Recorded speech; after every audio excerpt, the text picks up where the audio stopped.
Good evening all of you. स्वागत है आप सभी का Drona the vision YouTube channel पर।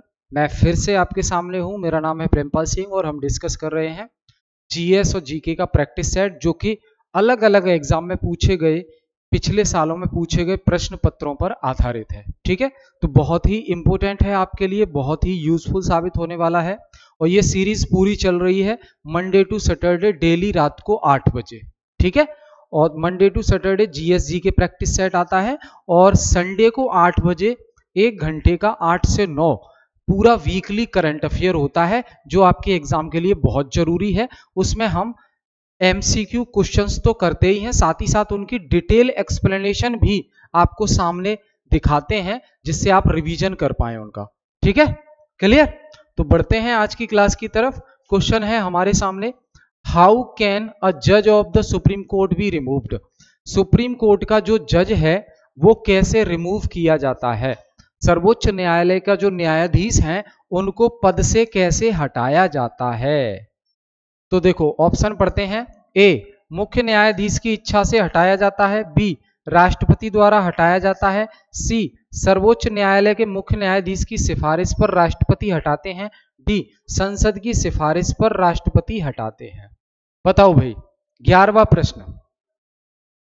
तो जो सुप्रीम कोर्ट के जज हैं, जैसे कि 34 जज हैं अभी, है ना, तो 34 जज में से किसी भी जज को अगर पद से हटाना है 5 साल से पहले, मतलब 65 साल की उम्र से पहले, जो उनका कार्यकाल जितना है उस कार्यकाल को पूरा होने से पहले अगर उनको हटाना है, तो पार्लियामेंट रिकमेंड करेगी राष्ट्रपति को, तो राष्ट्रपति पद से हटाएंगे। अब पार्लियामेंट कब रिकमेंड करेगी? तो ध्यान रखना, सुप्रीम कोर्ट में जो जज को हटाने की जो प्रोसेस है, जजेस को हटाने की जो प्रक्रिया है, उस प्रक्रिया को कहते हैं इम्पीचमेंट प्रोसेस। क्या कहते हैं? इम्पीचमेंट प्रोसेस, यानी कि महाभियोग प्रक्रिया। महाभियोग प्रक्रिया। ठीक है, ये पूर्ण बहुमत के साथ जो है ये बिल पास हो जाता है लोकसभा राज्यसभा में, और पास हो जाएगा तो फिर पार्लियामेंट राष्ट्रपति को रिकमेंड कर देगी, राष्ट्रपति उनको पद से हटा देंगे। ठीक है, ध्यान रखना भारतीय संविधान में जो महाभियोग प्रक्रिया है वो जजेस के लिए और राष्ट्रपति को हटाने के लिए इस्तेमाल की जाती है, बाकी किसी के लिए इस्तेमाल नहीं की जाती। ठीक है, तो ये याद रखेंगे आप। ठीक है जी, तो ये याद रखना है। अगले क्वेश्चन की तरफ हम चलेंगे। अगला क्वेश्चन है आपके सामने 12वां प्रश्न, which one of the following statement about the governor of an Indian state is not true? Bharat में राज्यों के अंदर जो राज्यपाल होते हैं, तो राज्यपाल के बारे में निम्नलिखित में से कौन सा कथन सही नहीं है? क्या बताना है? कौन सा कथन सत्य नहीं है, ये बताना है। तो गवर्नर के बारे में पहला कथन पढ़ते हैं हम। He is appointed by the president of India, राष्ट्रपति के द्वारा नियुक्त किया जाता है इसको। B, he can be governor of more than one state, एक से ज्यादा राज्यों का भी गवर्नर बन सकता है कोई, यानी कि एक ही सेम व्यक्ति एक ही टाइम पर एक से ज्यादा राज्यों का गवर्नर बन सकता है। ही holds office for a term of 5 year, 5 साल के लिए ऑफिस होल्ड करता है ये। D, he can be removed earlier if the legislature of the concerned state passes a resolution for his removal. अगर उस राज्य की विधायिका ऐसा कोई प्रस्ताव पारित कर देती है उसको हटाने से संबंधित, तो उसे समय से पहले भी हटाया जा सकता है। 12वां प्रश्न, तो ये गलत है। डी क्या है? गलत है। ठीक है, राज्य की विधायिका कोई प्रस्ताव पारित नहीं करती गवर्नर को हटाने से संबंधित, राष्ट्रपति उनको हटा सकते हैं, विधायिका नहीं। ठीक है, तो पहला, दूसरा, तीसरा तीनों सही हैं, लेकिन आपको गलत बताना है तो डी गलत हो गया। ठीक है, याद रखेंगे, डी गलत हो गया। अब मुझे आप बता दीजिए, आपके लिए सवाल है, जो गवर्नर होते हैं राज्य के अंदर, इनको ओथ कौन दिलाता है? ओथ यानी कि शपथ कौन दिलाता है? शपथ कौन दिलाता है? राज्यों के गवर्नर को शपथ कौन दिलाते हैं? इसका आंसर आप कमेंट बॉक्स में कमेंट करके हमें बताइएगा, ठीक है। ध्यान रखना, डेली आपके आंसर मैं कोशिश करता हूं चेक कर पाऊं कमेंट बॉक्स में, ठीक है। तो नजर में है सभी स्टूडेंट, और जो हर बार लगातार आंसर सही देंगे और ज्यादा से ज्यादा सही आंसर देंगे तो उनके लिए ऑफर भी रहेगा हमारी तरफ से, ठीक है। तो एक बार कमेंट बॉक्स में कमेंट करना बिल्कुल ना भूलें, ठीक है जी। अगला प्रश्न है, what kind of tax is GST. जो जीएसटी है यानी कि goods and services tax, goods and services tax यानी कि वस्तु एवं सेवा कर, वस्तु एवं सेवा कर, ये जो टैक्स है वो किस प्रकार का टैक्स है? क्या ये प्रत्यक्ष कर है, अप्रत्यक्ष कर है, बताएं। तो जीएसटी भाई, जीएसटी इनडायरेक्ट टैक्स है जो आपसे वसूला जाता है। अब क्या होता है डायरेक्ट टैक्स, क्या होता है इनडायरेक्ट टैक्स? तो ध्यान रखना, डायरेक्ट टैक्स वो टैक्स होता है जिसे आप खुद पे करते हैं, जैसे कि इनकम टैक्स। इनकम टैक्स जो है डायरेक्ट टैक्स है। आपकी इनकम, अगर मेरी इनकम पर टैक्स लगाया जाएगा सरकार के द्वारा तो मुझे ही पे करना पड़ेगा ना। ऐसा तो नहीं है मैं ट्रांसफर कर दूं कि कोई दूसरा पे कर दे उसको अपने नाम से, नहीं, मुझ पर इनकम टैक्स लगा है तो इनकम टैक्स वो मुझे ही पे करना पड़ेगा। तो जिस टैक्स को हम ट्रांसफर नहीं कर सकते दूसरे पर, वो खुद ही पे करना पड़ेगा, उस टैक्स को डायरेक्ट टैक्स कहते हैं।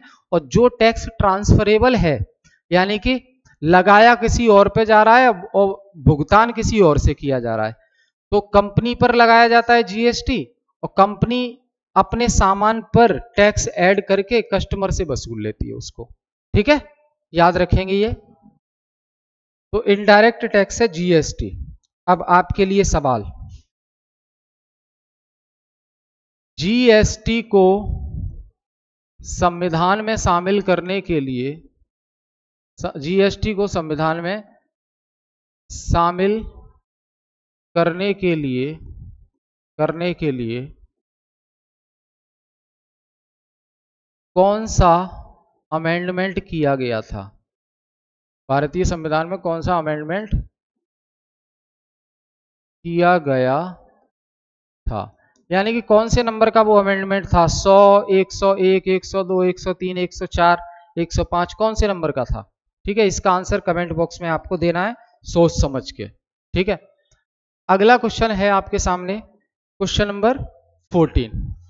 कंसीडर द फॉलोइंग स्टेटमेंट, निम्नलिखित कथनों पर विचार करना है। पहला, जीएसटी जो काउंसिल होती है यानी कि जीएसटी परिषद, उसके चेयरमैन केंद्र के वित्त मंत्री होते हैं, ऐसा बोल रहे हैं। और दूसरा, GST council will decide tax rate and exempted goods, और जीएसटी जो परिषद है वही डिसाइड करती है कि कर की दर कितनी होगी, टैक्स रेट कितनी होगी, और कौन कौन से सामान हैं जिन्हें टैक्स के दायरे से बाहर करना है। ये सब इस प्रकार के डिसीजन जीएसटी परिषद लेती है, ठीक है। तीसरा है, state governments will have the option to levy VAT, value added tax, तो राज्य सरकार के पास ये ऑप्शन होता है कि वो वैल्यू एडेड टैक्स वीएटी लागू कर सके। तो 3 स्टेटमेंट हैं, इनके आधार पर आपको बताना है कौन सा सही है, कौन सा सही है। ऑफ दिस आर करेक्ट, निम्न में से कौन सा सही है बताओ, ध्यान से बताइएगा सभी लोग। क्वेश्चन नंबर 14 है ये।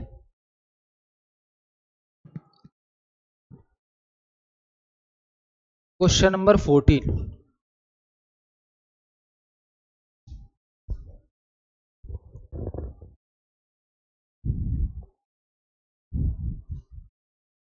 तो देखो, पहला, दूसरा, तीसरा, D only 1 and 2 are correct. तो पहला और दूसरा सही है, तीसरा गलत है। पहला दूसरा सही है, तीसरा गलत है, तो only 1 and 2 are correct, D answer हो जाएगा। तो डी आंसर से क्या पता लगा हमें कि जो जीएसटी परिषद है उसके चेयरमैन केंद्र के वित्त मंत्री होते हैं, और जो जीएसटी परिषद है वही डिसाइड करती है कि टैक्स रेट कितना होगा और कौन कौन सी वस्तुओं को टैक्स के दायरे से बाहर रखना है, यानी कि उन पे टैक्स नहीं लगाना है। ठीक है, चलिए आगे बात करेंगे हम। Saksham project approved by government of India is related to, जो सक्षम प्रोजेक्ट है सरकार द्वारा जिसको अनुमोदित किया गया है, इसका संबंध किससे है? भारत में जो सक्षम प्रोजेक्ट है जो सरकार के द्वारा जो है अप्रूव्ड किया गया है, उसका संबंध किससे है? तो skill development of SC/ST population, SC/ST आबादी का कौशल विकास से संबंधित है, या प्रभावी आपदा प्रबंधन के लिए एक सैन्य इकाई है, या एक नया अप्रत्यक्ष कर नेटवर्क है, या दिव्यांग युवाओं में आत्मविश्वास पैदा करना इसका लक्ष्य है। 15वें नंबर का सवाल। तो देखो ये जो सक्षम प्रोजेक्ट है वो टैक्स से ही संबंधित है, और ये क्या है? एक नया अप्रत्यक्ष कर नेटवर्क है, न्यू इनडायरेक्ट टैक्स नेटवर्क। सक्षम प्रोजेक्ट क्या है? और न्यू इनडायरेक्ट टैक्स नेटवर्क है, ये आपको याद रखना है। ठीक है, सक्षम प्रोजेक्ट जो भारत सरकार के द्वारा अप्रूव किया गया है। अगले सवाल की तरफ हम बात करेंगे। अगला सवाल बहुत आसान है। सवाल है आपका राजकोषीय नीति से संबंधित। राजकोषीय नीति भारत सरकार के अंदर वित्त मंत्रालय बनाता है, और राजकोषीय नीति का उद्देश्य होता है देश में जो है इन्फ्लेशन को कंट्रोल करना, महंगाई को नियंत्रित करना, जो है राजकोषीय नीति का उद्देश्य होता है। तो in India which one among the following formulates the fiscal policy, तो राजकोषीय नीति कौन बनाता है? तो ये बनाता है मिनिस्ट्री ऑफ फाइनेंस, वित्त मंत्रालय भारत सरकार बनाता है राजकोषीय नीति। प्लानिंग कमीशन तो खत्म ही हो गया, जो पंचवर्षीय योजनाएं चलाता था। फाइनेंस कमीशन क्या करता है? सेंट्रल गवर्नमेंट और स्टेट गवर्नमेंट के बीच में टैक्स का बंटवारा करने से संबंधित है। ठीक। रिजर्व बैंक ऑफ इंडिया देश में मनी मार्केट को रेगुलेट करने के लिए है, यानी कि मुद्रा बाजार को नियंत्रित करने के लिए मनी मार्केट रेगुलेटर है। और रिजर्व बैंक ऑफ इंडिया क्या करती है? मॉनेटरी पॉलिसी बनाती है। मॉनेटरी पॉलिसी यानी कि मौद्रिक नीति बनाती है। ठीक है, तो इंडिया में इन्फ्लेशन की सिचुएशन को कंट्रोल करने के लिए दो इंस्ट्रूमेंट यूज किए जाते हैं। एक है मॉनेटरी पॉलिसी यानी कि मौद्रिक नीति, जिसको आरबीआई बनाती है, और एक है फिस्कल पॉलिसी यानी कि राजकोषीय नीति, इसको भारत सरकार के अंदर वित्त मंत्रालय बनाता है। ठीक है, तो इसका जवाब आंसर हो गया आपका मिनिस्ट्री ऑफ फाइनेंस। क्लियर। आगे हम बात करेंगे अगले सवाल की। अगला सवाल है आपके सामने 17वां सवाल है, कंसीडर द फॉलोइंग स्टेटमेंट। पहला स्टेटमेंट है जो national payment corporation of India है, एनपीसीआई का नाम सुना होगा आपने। पेटीएम और फोन पे जब से आए हैं तब से ये नाम आपने सुना होगा। तो एनपीसीआई क्या करता है? भारत के अंदर वित्तीय समावेशन को बढ़ावा देना इसका काम है। वित्तीय समावेशन क्या होता है कि भारत की ज्यादा से ज्यादा जनसंख्या बैंकिंग सुविधाएं ले पाए, तब हम कह पाएंगे कि हम फाइनेंशियल इंक्लूजन की तरफ बढ़ रहे हैं, वित्तीय समावेशन की तरफ बढ़ रहे हैं, यानी कि सभी का समावेश उसमें हो, बैंकिंग की सारी सुविधाएं सभी लोगों तक पहुंच सकें। तो फाइनेंशियल इंक्लूजन के लिए पीएम जनधन अकाउंट खोले गए थे। पीएम जनधन अकाउंट तो सभी के जीरो बैलेंस पर बैंक अकाउंट हो गए थे। अब उसी में जो है सब्सिडी वगैरह भारत सरकार की स्कीम का पैसा सब उसी में जाता है। तो ये सही बात है कि जो एनपीसीआई है वो भारत में फाइनेंशियल इंक्लूजन को बढ़ावा देने का काम करती है। दूसरा, NPCI has launched RuPay card payment scheme. NPCI ने ही रूपे डेबिट कार्ड लॉन्च किया है। दोनों सही है, both first and second are correct. Both first and second are correct. Clear. अगले सवाल की तरफ हम चलेंगे। अगला सवाल है आपके सामने 18वां प्रश्न, Which of the following is most likely consequences of implementing the unified payment interface? UPI सुना होगा ना, फुल फॉर्म नहीं पता तो यूपीआई तो सुना ही होगा। यूपीआई तो यूपीआई के आने से क्या प्रभाव पड़ा, आपको ये पूछा जा रहा है। तो यूपीआई के आने से ए, ऑनलाइन भुगतान के लिए मोबाइल वॉलेट आवश्यक नहीं होंगे। बी, लगभग 2 दशकों में डिजिटल मुद्रा पूरी तरह से भौतिक मुद्रा की जगह ले लेगी। सी, एफडीआई प्रवाह में भारी वृद्धि होगी। डी, गरीब लोगों को सब्सिडी का सीधा हस्तांतरण बहुत प्रभावी हो जाएगा। 18वां प्रश्न। तो 18वां प्रश्न का सही आंसर हो जाएगा आपका कि यूपीआई के आने से क्या हुआ, मोबाइल वॉलेट वाला जो पेमेंट होता था, मोबाइल वॉलेट, जैसे जब यूपीआई नहीं था तो पेटीएम में हम किसी से पैसा लेते थे तो वो पैसा पेटीएम के वॉलेट में सेव हो जाता था। उस पैसे को बैंक में ट्रांसफर करने के लिए अपने ही अकाउंट में कुछ चार्ज देना पड़ता था। तो क्योंकि यूपीआई नहीं आया था, अब यूपीआई आ गया तो सभी बैंक अकाउंट लिंक हो गए, फोन पे से, पेटीएम से, गूगल पे से। तो यूपीआई आने से सबसे बड़ा प्रभाव क्या पड़ा, ए आंसर हो जाएगा इसका, कि हमें ऑनलाइन पेमेंट अगर हम करना चाहते हैं तो उसके लिए मोबाइल वॉलेट की आवश्यकता अब नहीं है, सीधा पेमेंट हमारे अकाउंट से कट जाएगा और उसके अकाउंट में पहुंच जाएगा। पहले वॉलेट से कटता था, वॉलेट में जाता था, लेकिन अब डायरेक्ट बैंक से कटता है और डायरेक्ट बैंक में जाता है। तो ये यूपीआई आने से चीजें पॉसिबल हो पाई। ठीक है, क्लियर है, बहुत बढ़िया। अगला प्रश्न है, which of the following was not the stated objective of demonetisation in India. निम्नलिखित में से नोटबंदी, डीमोनेटाइजेशन का कौन सा उद्देश्य नहीं था। अब डीमोनेटाइजेशन करने के पीछे दोस्त बहुत सारे उद्देश्य थे, है ना, ब्लैक मनी को रोकना, टैक्स को बढ़ाना, ये सब, लेकिन कौन सा उद्देश्य नहीं था वो आपको बताना है। तो 19वां सवाल ए है, इंडिया में कैश कम करना, यानी कि कैश को कम करना। B, digital mode of transaction को बढ़ावा देना। C, expanding the tax base, यानी कि टैक्स बेस को बढ़ाना, भारत सरकार के पास टैक्स ज्यादा से ज्यादा जाए, तो ये भी उद्देश्य था। D, increasing the growth rate of GDP. अब भैया जीडीपी की ग्रोथ रेट को बढ़ाना ये डीमोनेटाइजेशन का क्यों उद्देश्य होने लगा। तो डीमोनेटाइजेशन का उद्देश्य कौन सा नहीं है ये पूछा है, तो डी आंसर हो जाएगा। बाकी सब डीमोनेटाइजेशन के उद्देश्य हैं। डीमोनेटाइजेशन का उद्देश्य ये भी है कि इकोनॉमी में कैश का यूज कम से कम हो, ऑनलाइन पेमेंट ज्यादा हो। B, digital mode of payment को बढ़ावा देना है और टैक्स बेस बढ़ाना है, भारत सरकार को नई करेंसी के माध्यम से ज्यादा टैक्स लेना है। ठीक है, तो ये याद रखेंगे आप लोग। आगे हम चलेंगे, question number 20। Which one of the following statement correctly describe the meaning of legal tender money. Legal tender money क्या होती है, कानूनी निविदा धन। लीगल टेंडर मनी, कानूनी निविदा धन। तो लीगल टेंडर मनी वो होती है जो देश में कानूनी रूप से मुद्रा चल रही है, वो लीगल टेंडर मनी है। अब हम बात करें जो 1000 और 500 के जो नोट बंद हुए थे डीमोनेटाइजेशन में, तो वो 1000 और 500 के वो पुराने नोट अब लीगल टेंडर मनी नहीं है, यानी कि कानूनी रूप से चलित मुद्रा नहीं है। लीगल टेंडर मनी किस मनी को कहेंगे, जिसका यूज हम लेन देन में करते हैं, कोई सामान खरीदते हैं तो दुकानदार को वो मनी लेनी पड़ेगी क्योंकि कानूनी रूप से प्रचलित है वो मनी। तो आज जो नोट चल रहे हैं वो सब लीगल टेंडर मनी है। हम बात करें पुराने 1000 और 500 के नोट के, तो वो आज हम किसी दुकानदार के पास जाएं सामान लेने और उस पुराने नोट को दें तो दुकानदार नहीं लेगा, वो क्या कहेगा, सरकार ने बंद कर दिया है। तो सरकार के अनुसार जो मनी चल रही है वो लीगल टेंडर मनी है।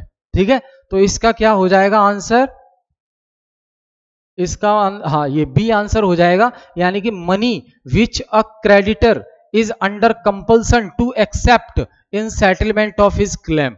यानी कि हम उससे अगर कोई सामान ले रहे हैं तो सामान के बदले में हम उसको जो पैसा देंगे उसे वो अगर स्वीकार कर रहा है तो वो लीगल टेंडर मनी है। अब सामने वाला स्वीकार तभी करेगा जब कानूनी रूप से चल रही है वो मुद्रा देश में, नहीं तो नहीं करेगा। ठीक है, क्लियर। तो ये हमने क्वेश्चन डिस्कस किए। आपके लिए सवाल है क्या, आपके लिए सवाल ये है,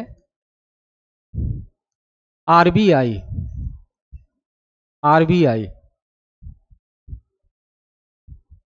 का गवर्नर